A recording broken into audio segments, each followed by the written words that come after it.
Hi guys, we have learned in detail about the anatomy, physiology as well as the disorders associated with hearing loss, right? Now today we will be learning about a topic that is something which is often ignored by the society. Do people who have deafness get the same attention and sympathy as the people who are having blindness? No, they are often ignored, and yes, these people are getting cut off from the society. That's why Helen Keller rightly said that people who are blind are cut off from things, whereas people who are deaf are cut off from people. So the topic for today is deafness and rehabilitation. We have already learned in detail about the various causes of hearing loss, right? We have also learned the types of hearing loss can be divided as organic and non-organic hearing loss, and this non-organic hearing loss is what is known as malingering. And we also learned about the various tests for malingering, right? How to do certain tuning fork tests like Shimani-Moose test, Teal's test, Stenger's test. Okay, all those things we have already learned. And yes, to confirm, we can do a BAHA. Now, how is the organic hearing loss divided? It is divided as sensorineural hearing loss and conductive hearing loss. Conductive hearing loss, the maximum hearing loss that can happen is only up to 60 decibel when the oval window is closed. Okay, so if you are having a conductive hearing loss, also the patient can't be termed as deaf. To be termed deaf, at least there should be a severe hearing loss of more than 70 decibel. Okay, earlier it used to be profound hearing loss that has to be used as the criteria for deafness, but now it is said to be severe hearing loss. Okay, or it could be a sensory or neural. Okay, now all these things you have already learned, and today I won't be dealing with the acquired causes of this hearing loss. Although various acquired conditions causing hearing loss we have dealt with, right? Conductive causes, what did we learn? We learned that chronic otitis media can cause conductive deafness, otosclerosis can cause conductive deafness, and sensorineural hearing loss can be due to a sudden sensorineural hearing loss. And sensorineural hearing loss was dealt with as a separate topic, right? So all those things won't be discussed further today. Today we will be learning about the congenital causes of deafness, which can be further divided as genetic and non-genetic, and the genetic can be further divided into non-syndromic and syndromic. Okay, now what are the syndromic causes, what are the non-syndromic causes? Now the non-syndromic deafness can be due to a Michel's aplasia, where there is a complete labyrinthine aplasia, that is both the bony labyrinth as well as the membranous labyrinth are apletic and has not been formed. Okay, that's what is called as Michel's aplasia. And being Siebenmann aplasia is complete absence of membranous labyrinth. All this we have already learned. I'm just revising these things for you, right? Okay. Mondini's dysplasia, when cochlea is 1.5 turns and sheep, it is a cochlear-saccular dysplasia. You can get it from its name itself, right?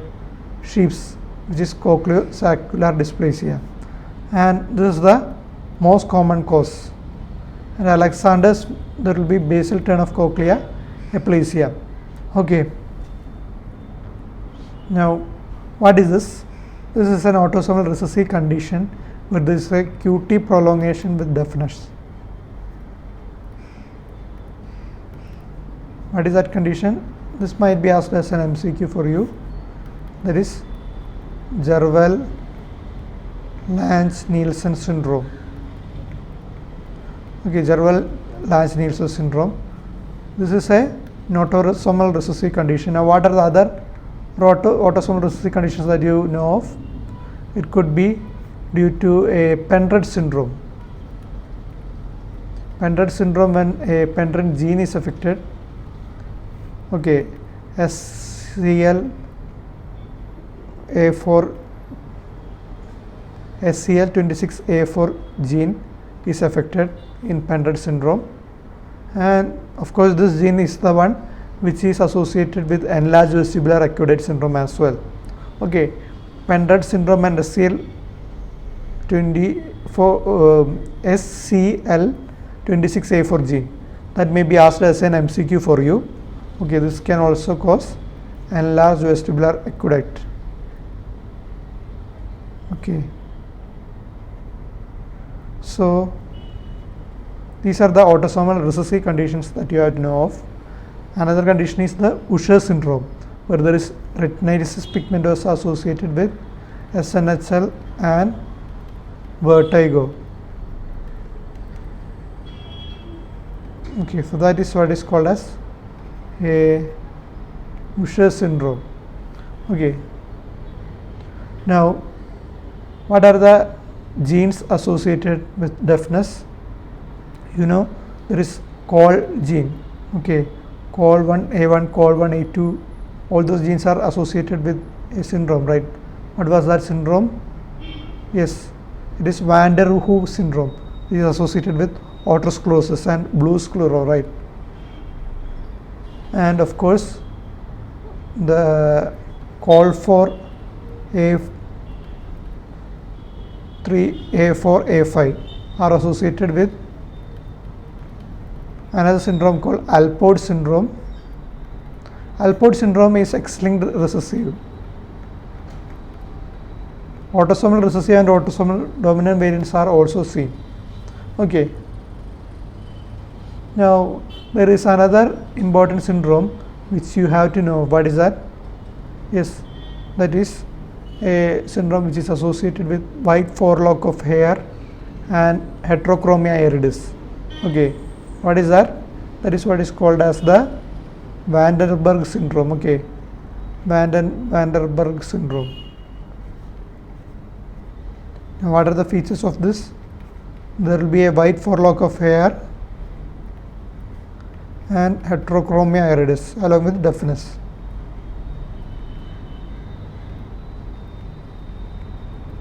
Now this is autosomal dominant condition.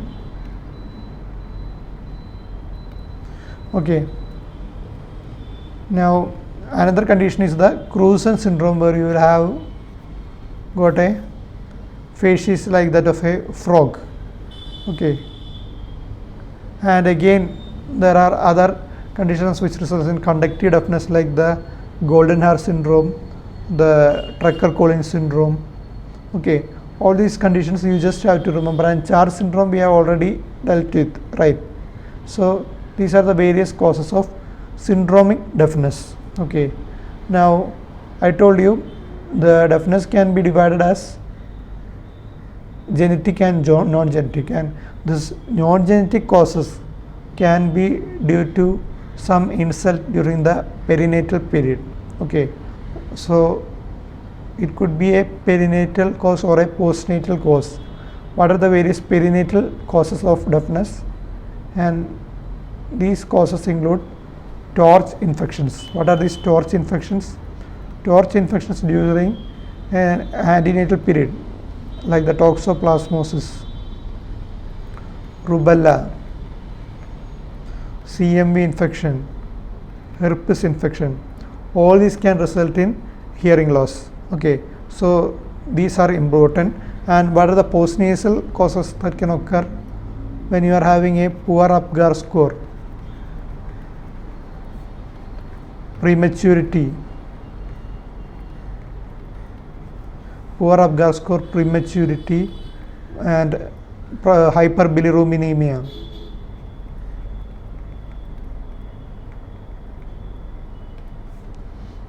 Then when you are having some cause of hypoxia. Okay, all these are associated with all these can result in a deafness, and these children will require a BAHA because they would have been in ICU, and ICU stays an indication for BAHA.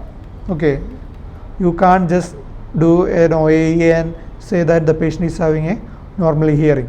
When the patient is having an NICU stay, then of course you will have to do a BAHA.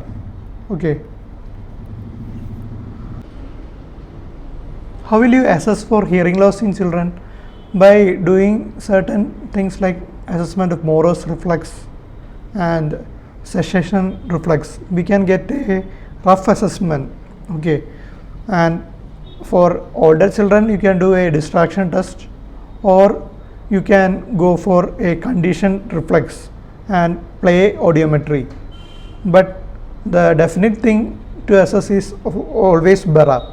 Okay, from these tests you can only get a rough assessment, and so you will have to do BAHA if the OAE is rougher 2 times, and whenever you are suspecting a hearing loss, that is in conditions like prolonged ICU stay, hypoxia, prematurity, all these conditions you will have to do a BAHA whenever the patient gives history of prolonged ICU stay. Now, how will you rehabilitate a child with hearing loss? When you are seeing that the child is having a congenital deafness, will you go and give a cochlear implant surgery straight away? No. First of all, you will have to provide him with hearing aid, right? Hearing aid has to be given for at least 3 months. Only after that will you do a cochlear implant surgery, and cochlear implant surgery, which is done at minimum of 1 year and maximum age is up to 7 years in a child who is prelingually deaf. Okay, postlingually deaf and adults, all those cases you can, that is another thing that matters discussion. I am talking about prelingually deaf child. In such a child, the language would not have developed. Okay, so before the language development, when the patient is deaf, you will have to have him rehabilitated as early as possible so as to get the maximum outcome by doing a cochlear implant surgery. Okay, but before that you will have to give him a hearing aid trial. That is, the deafness will be something which can be identified by about 3 to 6 months itself. Okay, and after that a 3-month period of intensive training with hearing aid will be needed, and we have to look for response if there is any improvement with hearing aid trial. Okay, now what are the parts of a hearing aid? Hearing aid has got a microphone, an amplifier and a receiver. Okay, so it has got a microphone, amplifier and receiver.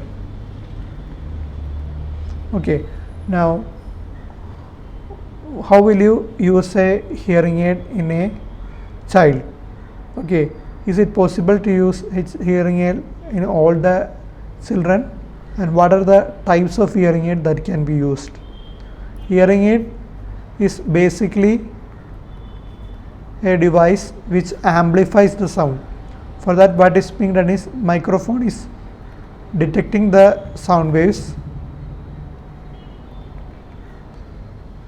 and it converts the sound waves into electrical signals, and these electrical signals are amplified by the amplifier, and these amplified signals which are received by the receiver are converted back into sound waves, and these sound waves further stimulate the cochlea.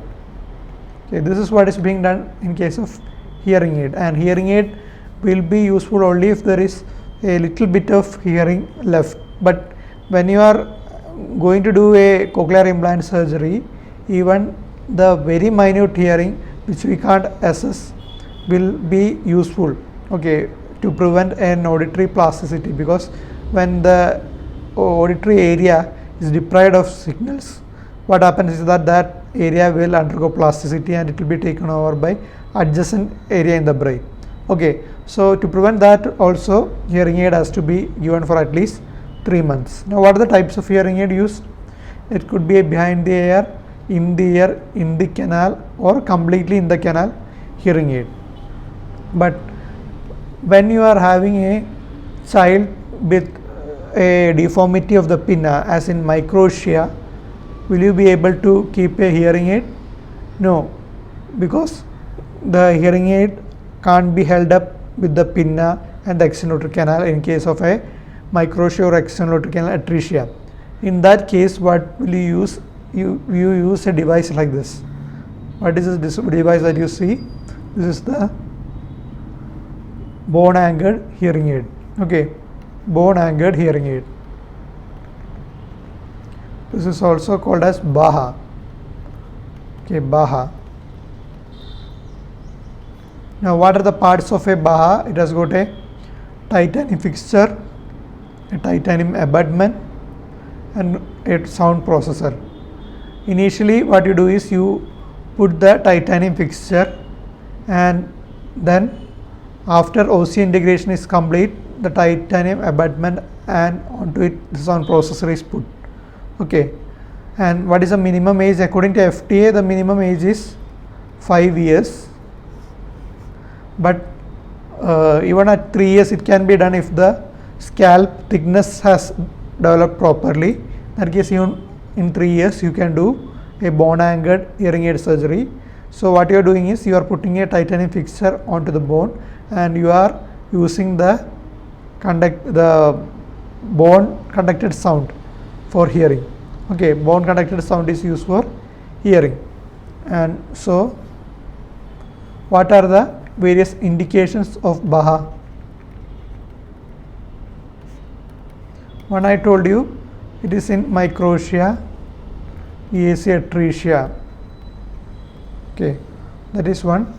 Then when you are unable to use a hearing aid, a normal hearing aid, as in a large mastoid cavity, a marum cavity, discharging ear.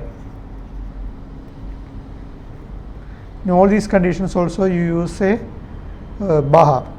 And another important indication is single-sided deafness.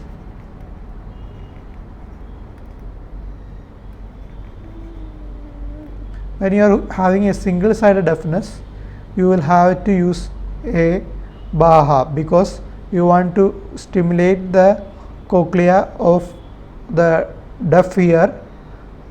It can't be stimulated, right? The ear is deaf, but when you are giving signals on that side through the bone, it will go to the opposite side and stimulate the opposite cochlea. But the advantage of doing a BAHA is that the sound localization will be better. The sound will be perceived as coming from that side itself. Okay, so it will help with sound localization. So single-sided deafness is another indication for using a BAHA. Now, what are the other things that can be done for a single-sided deafness? You can use a contralateral routing of signals. Okay, how is it being done? You can keep a Bluetooth device on this side, and the sound signals which are received here can be transmitted to the opposite ear. That is what is known as CROS, or contralateral routing of signals. Okay, contralateral routing of signals. And another thing that can be done is a bone conduction hearing aid. Bone conduction hearing aid will be kept like this, and it is attached with a band to keep it adhered to the skull. Okay, that is what is known as a bone conduction hearing aid. And the problem with bone conduction hearing aid is that the sound which is available through the bone conduction hearing aid will be less than that of the BAHA. Okay, the BAHA can give a sound of more by about 15 decibel. Sound which can be received by BAHA is about 15 decibel more than that of the bone conduction hearing aid. So that is the advantage of using a BAHA. Okay.